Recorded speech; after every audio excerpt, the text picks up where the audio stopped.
Hello दोस्तों, आज हम लोग इस लेक्चर में बायो-सेवर्ट का नियम अथवा धारावाही चालक के कारण उत्पन्न चुंबकीय क्षेत्र पढ़ेंगे।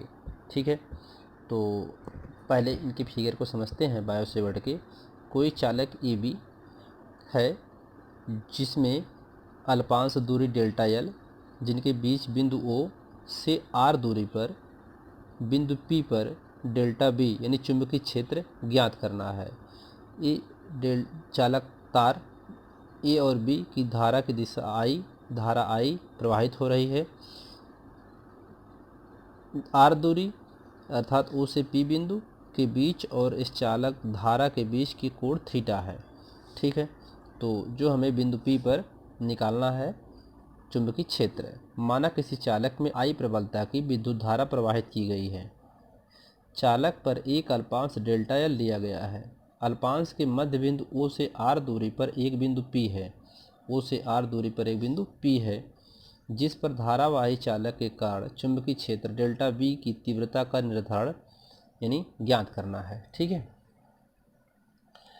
अब देखिए, अल्पांश डेल्टा एल के कारण बिंदु पी पर चुंबकीय क्षेत्र की तीव्रता डेल्टा बी निम्न बातों पर निर्भर करता है। यानी डेल्टा एल और बिंदु पी यानी डेल्टा बी न चुंबकीय क्षेत्र, ये यहाँ से यहाँ तक की जो दूरी है वह हमें निम्न बातों पर निर्भर करता है। अब पहले तो ये इसमें चालक तार ए बी जो है उसके चारों तरफ चुंबकीय क्षेत्र उत्पन्न होगा। तो हम लोगों ने कुछ अल्पांश दूरी लेकर के और कोई एक बिंदु पी लिया जहाँ पर उसका हम लोग निर्धारण करेंगे कि यहाँ पर चुंबकीय क्षेत्र क्या होगा। ठीक है, तो पहले इतने का निकालते हैं फिर आगे देखते हैं।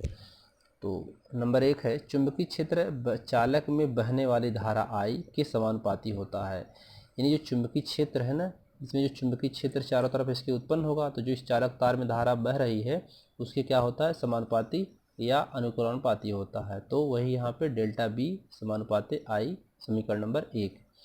अब इस डेल्टा एल के कारण इतने के कारण चुंबकीय क्षेत्र कितना होगा, तो ये भी इसके क्या होता है, समानुपाती होता है। तो वही यह चालक की अल्पांश लंबाई डेल्टा एल के समानुपाती होता है। तो डेल्टा वी समानुपाते डेल्टा एल, समीकरण नंबर 2।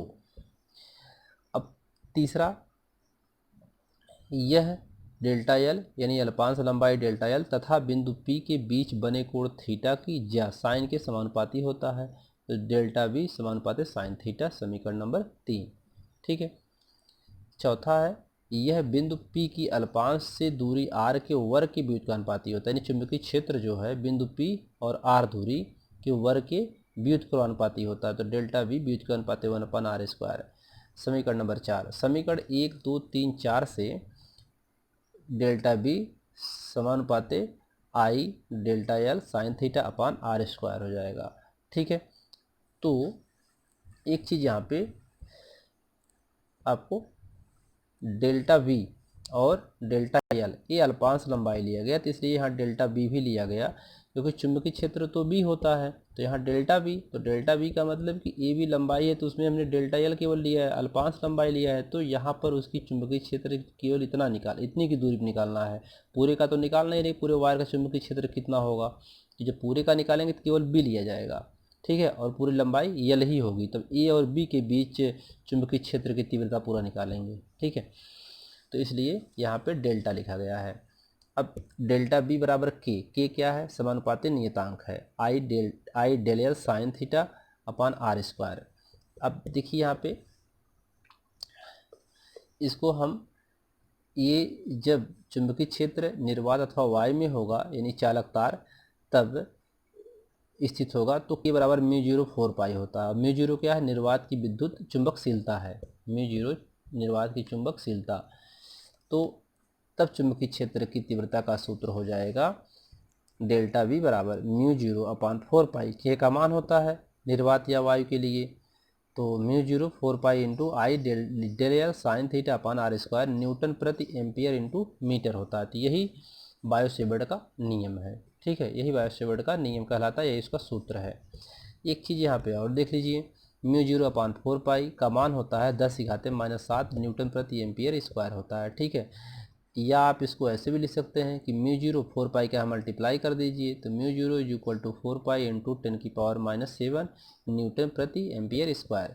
ठीक है, अब देखिए अगर आप इस सूत्र को लिखना चाहते हैं तो म्यू जीरो 4 पाई का मान रख दीजिए। म्यू जीरो 4 पाई का मान 10⁻⁻7 होता है, तो इस सूत्र क्या बन जाएगा, डेल्टा बी बराबर 10⁻⁻7 I del L sine theta upon R square बन जाएगा। ठीक है, अब हम लोगों ने डेल्टा वी का मान निकालना है। अब पूरे चुंबकीय क्षेत्र का मान निकालें, तो यानी संपूर्ण धारावाही चालक के कारण बिंदु P पर चुंबकीय क्षेत्र की तीव्रता, अब पूरे चालक तार के कारण, तो डेल्टा वी क्या हो जाएगा, सिग्मा डेल्टा वी। अब बी बराबर चुंबकीय क्षेत्र बी बराबर, अब सभी चुंबकीय क्षेत्र जितना होगा सबको क्या करेंगे, जोड़ देंगे, या तो संपूर्ण के लिए इसका समाकलन कर देंगे ऐसे कि बी बराबर समाकलन delta B is equal to mu zero 4 pi. ठीक है, और आई बाहर निकालें क्योंकि इस नियतांक होता है, और समाकलन क्या हो जाएगा, delta L sine theta upon R square. ठीक है, ये तो कांस्टेंट होता है, धारा और ये सब नियतांक होता है, इसलिए इसको बाहर कर लेंगे तो इतने का समाकलन हो जाएगा, तो ये सूत्र बन जाएगा। ठीक है, इसके और कंडीशंस होते हैं। कंडीशन इसके ये होता है कि जैसे अगर थीटा यहाँ पर 0 डिग्री, थीटा और theta is equal to 0 degree या 180 डिग्री हो साइन थीटा का मान, तो यह चुंबकीय क्षेत्र जो होगा उसमें अधिकतम होता है। ठीक है, चुंबकीय क्षेत्र तब क्या होता है, अधिकतम होता है। यदि theta is equal to 90 degree होगा तब चुंबकीय क्षेत्र में डेल्टा वी बराबर होगा, डेल्टा वी बराबर क्या हो जाएगा, म्यू जीरो आई और डेल एल हो जाएगा अपान आर स्क्वायर, यानी 4 पाई आर स्क्वायर। तब ये सूत्र ऐसे बन जाएगा, क्योंकि यहाँ पर साइन थीटा का मान 1 होता है, एक्स का मान क्या होता है 1। ठीक है, साइन 90 डिग्री का मान, तो ये हो जाएगा। इसके बाद इसका चुंबकीय क्षेत्र का मात्रक क्या होता है उसको देख लेते हैं। तो न्यूटन प्रति एम्पियर इंटू मीटर, या इसको लिख सकते हैं, ये तो मात्रक हम जानते हैं पीछे से पढ़ते आ रहे हैं, तो या इसको लिख सकते हैं 1 वेबर प्रति मीटर स्क्वायर, या टेस्ला भी बोलते हैं। एक टेस्ला बराबर होता है 10⁻⁻4 गॉस भी होता है।